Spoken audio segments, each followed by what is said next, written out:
بسم الله الرحمن الرحيم، والصلاة والسلام على سيدنا محمد وعلى آله وصحبه أجمعين. أنا العميد ياسر سلهب. منذ حوالي يومين قامت إحدى المحطات المغرضة بنشر اسمي ضمن بيان لتشكيل قيادة منطقة ساحلية.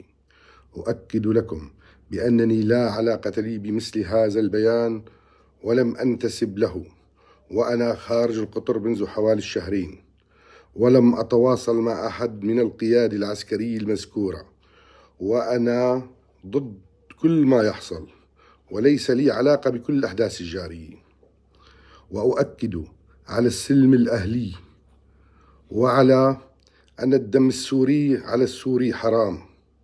وأنا عملت في ملف المصالحات في ريف دمشق ودرعا، وأنا مع الحكومة التي تحقق العدل والعدالة لكافة أطياف المجتمع.